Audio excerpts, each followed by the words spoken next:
Hola, mi gente. Welcome to Uno Souls chat. Philip Johnson here, producer of Uno Souls. This week I'm talking with just between Brigitta Truño and I, founder of Uno Souls. Hi, Brigitta. Hi, Philip. How are you? I'm good. I'm doing well. Spring is here. I'm feeling Yeah, hopeful. God, Um, me too. and so, yeah, I mean, I'm doing well personally. But I do know that, this week's topic and discussion is it's a pretty big one. So actually, why don't you tell us what it is we'll be talking about?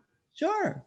Yeah, we're going to talk this week on a kind of very challenging topic.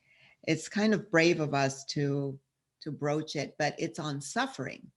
And so we want to talk about suffering and life experiences. And it's a it's a difficult subject. It's a difficult subject. It's a very big subject. You know, I think that it encompasses so many different things, and people feel suffering in so many different ways at so many different times in their lives. Have What do you think about that? Have you experienced suffering that you want to talk to us about, or sort of like your definition of it, maybe? Yeah, I mean, out of my definition of suffering, that is a really big question. I think just what you said, it can happen at any point in your life, and I mean, if you're it's interesting because I don't want to say, if you're lucky, it happens when you're older, because sometimes people can, you can view suffering as a place to pull out some silver linings, or some learnings. Once you get to the other side, it's hard when you're in the middle of it. But for me, I lost my father when I was younger, about 20. Yeah. So that was for me, that was one of the first, I guess I would say, biggest moments of loss/suffering I felt. And it took a while, and part of that journey, which I think a lot of people will appreciate who have gone through moments of grief. Um, but for me, the definition of that, I think, is always evolving, right? Because there are times when that comes back to me even now, and I feel, attacked and afraid and scared. But then there are times when it comes back to me and I feel grateful. And, I look up and I see a constellation that reminds me of him. And I feel like, oh, okay, he's there. And, I'm just going to keep walking. I feel happy about that connection. So Mhm. it's very interesting.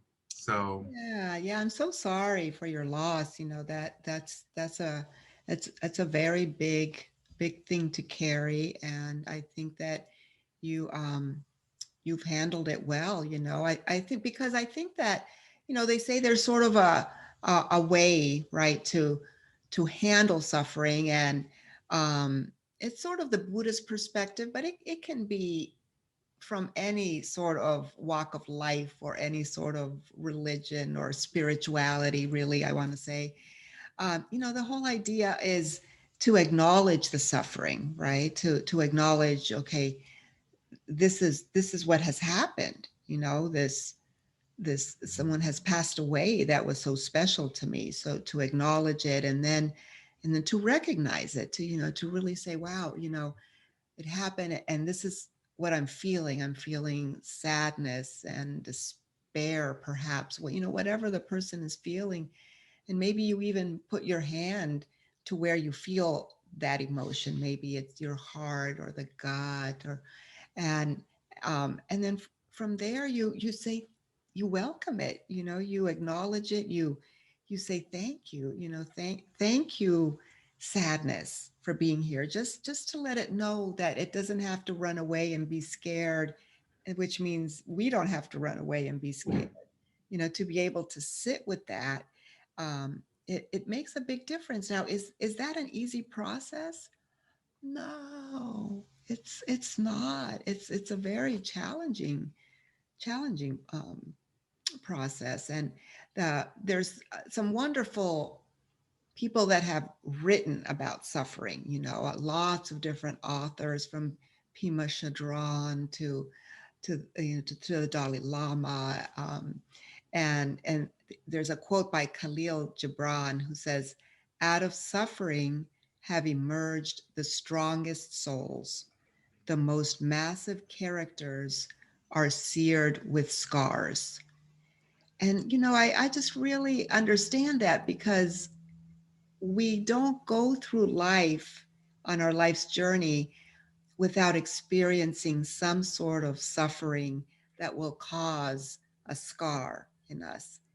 And then there's this other Japanese word that's kintsukuroi, and it's that the whole idea of a Japanese art form, which means to repair pottery with gold, because in the end, we are all damaged vases, but we can all be repaired to create something beautiful, And I just have always loved that idea because I do feel the suffering can cause the scar, right? Which is the hole in the vase that needs to be repaired, and then we can make it into something beautiful. Like you said, some good things can come out of it in the end, like you seeing the constellation and feeling, he's there, he's there.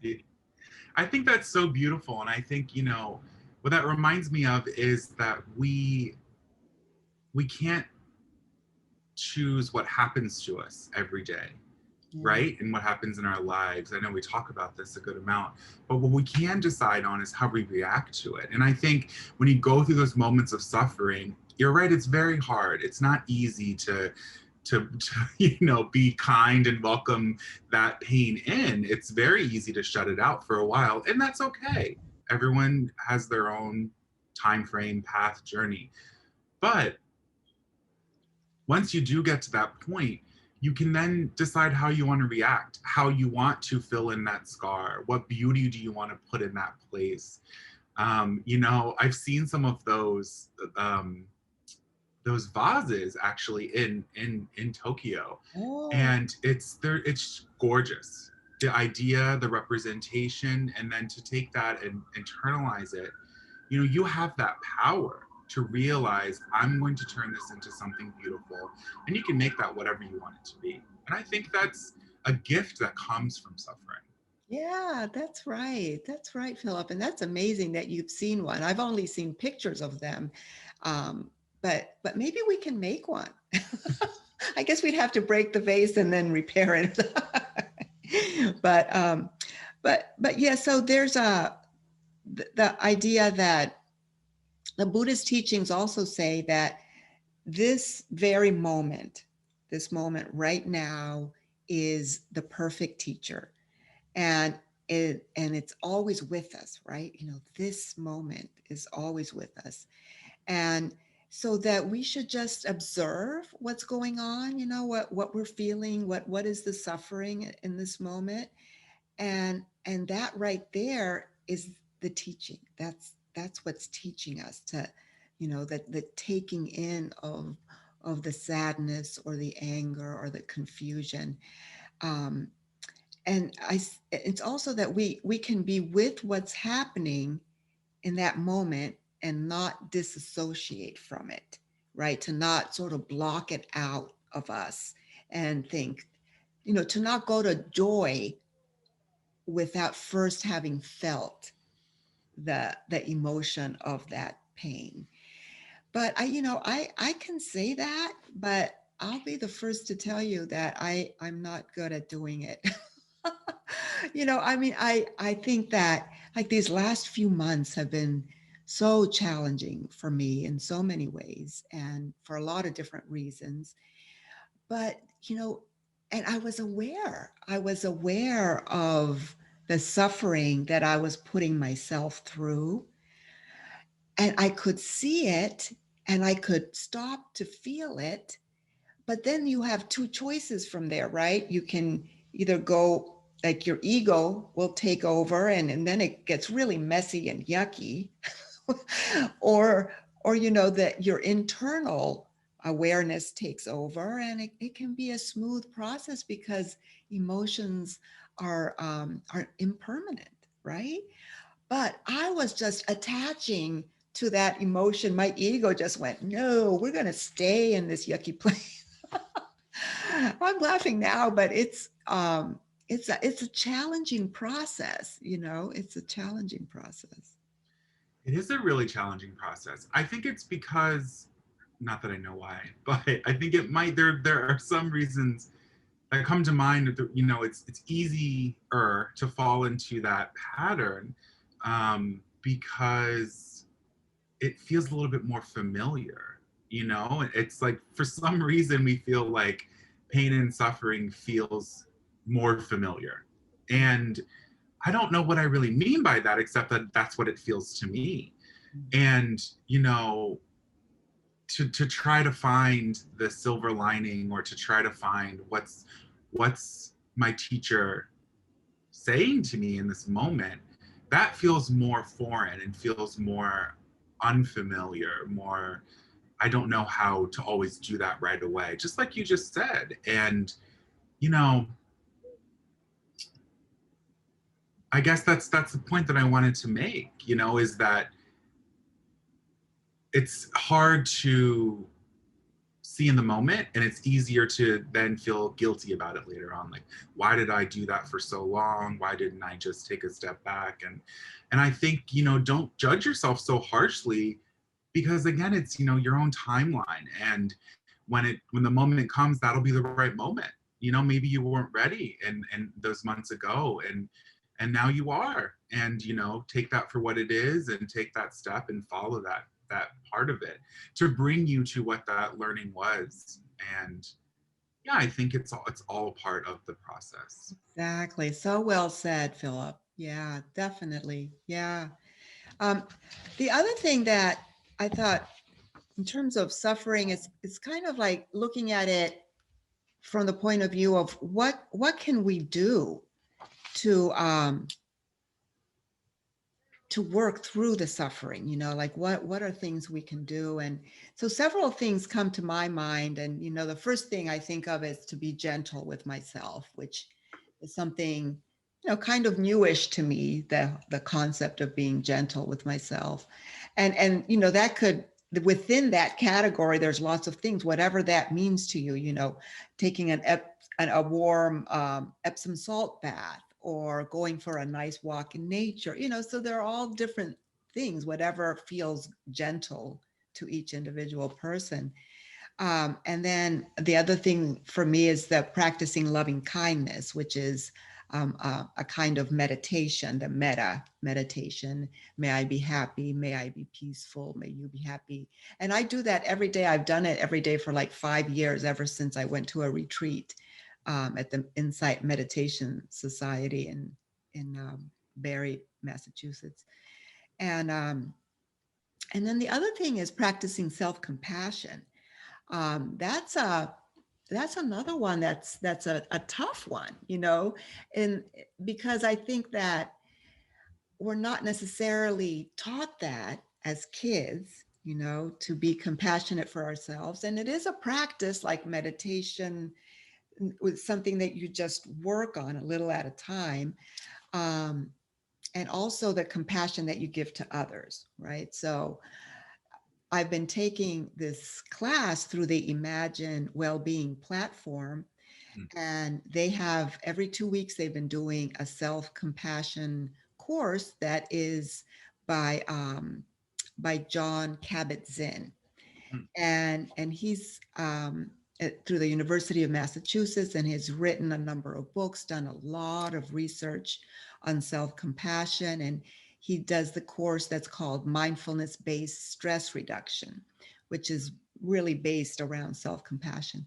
So there were a couple of things that in that course that I wrote down, and they said that suffering is pain times resistance. So, right. So I guess it's that idea of you have a pain, like you have a loss, right? Something happens that's difficult. And so instead of allowing it in, like we talked about, sort of the process to watch the emotion, let it in, thank it, you resist it. you ignore it, you cover it up, maybe with different things, even from alcohol to drugs to other things. And so that resisting that pain brings suffering. And then they also say pain times presence, to be present equals freedom. So what do you think of that idea? You know, I'm much more familiar with the first option, unfortunately. Right. um, and I think avoidance is something I would add to that list of alcohol, drugs, of avoidance, and Mhm. in some ways avoidance can be very destructive because you aren't being present, which is the second half.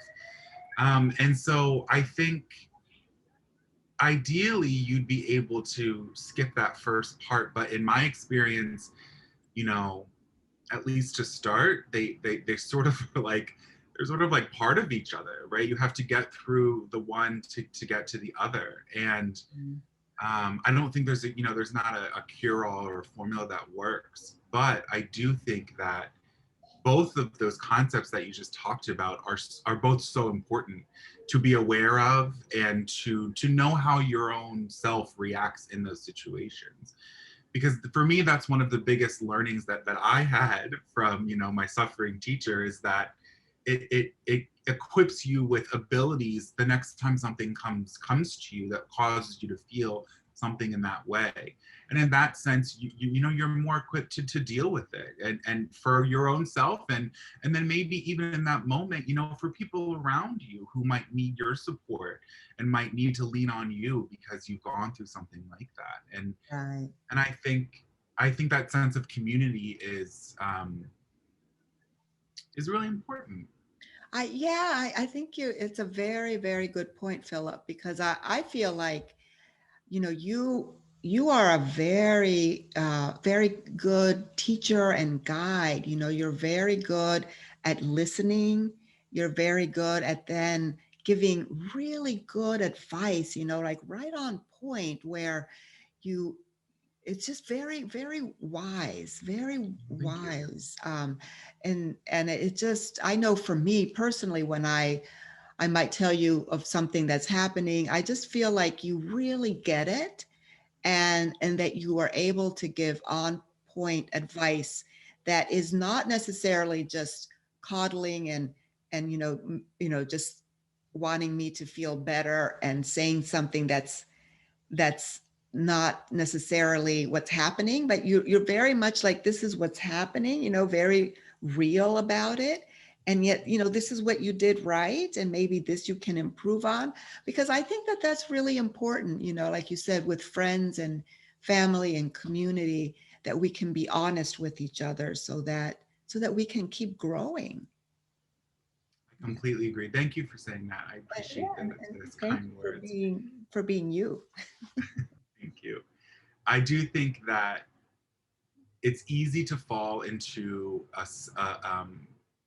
a pattern where you keep yourself alone during moments of suffering, and I think that if you can even just talk to one person or expand out, you'll find that, I mean, it's almost like with any sort of hard task, right? If you spread the load, it's easier to carry.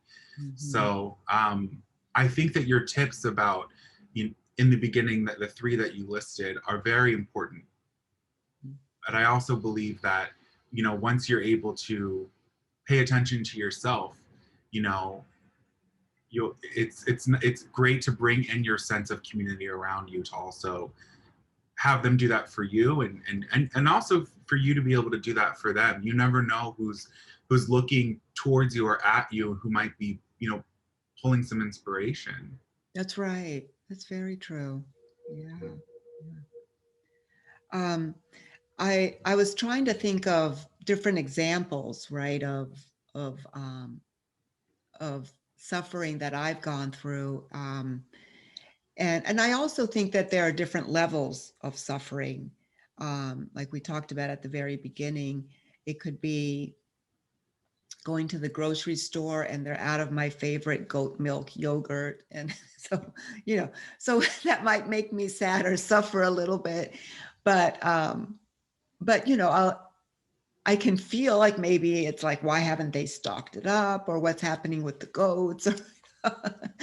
But, so that's something, and I'm sort of making, a joke about it, making light of it, but that sort of very low level of suffering, which in the end might make you smile and then bring you to joy in a much faster process, like of that we talked about from the process that we would go through.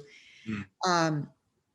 But I've had some serious moments of suffering, like when my grandmother died, and she was my light and everything, and I was devastated, and I was so hurt, and I had so much pain around it, um, and it took me to a bad place. I think I was 32 years old, and I had never experienced a death in my family until that time. And so it was doubly difficult because I just wasn't familiar with that grief, that type of grief. Um, and again, different deaths. My mother and my father have passed, so that's always difficult. And those are some of the extremes of grief, the passing of a loved one. And my heart goes out to so many people that have lost loved ones this past year because of COVID, so much suffering. And I mean, I think that those moments of high intensity suffering, like when it happens in that moment, that is so earth shattering. Um, but then that grief that you're talking about, it maintains at a longer term suffering, right? And it enters into a different sort of like phase of it being with you, and how are you relating to it, and how is it relating to you. And there are plenty of situations where people are suffering daily, because of situations in their lives, and it becomes this much more present relationship that you're managing on an ongoing basis. And I think it's always trying to find whatever you can in moments of self-reflection, of self-compassion, like you were talking about, um, to not let it ultimately define you, and to allow other things to define you, and to lift you up and hold you up in different ways as well. yeah, that's great. Yeah, I love those words, Philip. Very, very true. Um, there's a there's another quote by Rumi, and he said, "The wound is the place where the light enters you," which again kind of goes back to that original idea of the kinsukuroi, and of healing, of working on healing once you have gone through that suffering, because it's definitely there, available for all of us to heal from suffering. um, and yeah, I'm so glad we got a chance to chat today about this. Me too. I really like that quote, that last quote. We should use that for our quote graphic that we use and put up on Sunday. Okay, good. I am too. I sorry, I had my producer hat on. I think, yes, this has been a great conversation, and I always love chatting with you. So I'm looking forward to the next time. Yeah, me too. I hope you have a wonderful spring, and we'll be together soon chatting on another topic of interest. Yes, yes, absolutely. Take care. Bye bye. Thank you so much for listening to Uno Souls Chat. You can find us at www.unosouls.com and on Facebook, Instagram, and Twitter. I would love to hear from you if you would like to chat with me. Have a beautiful week and see you at the next episode.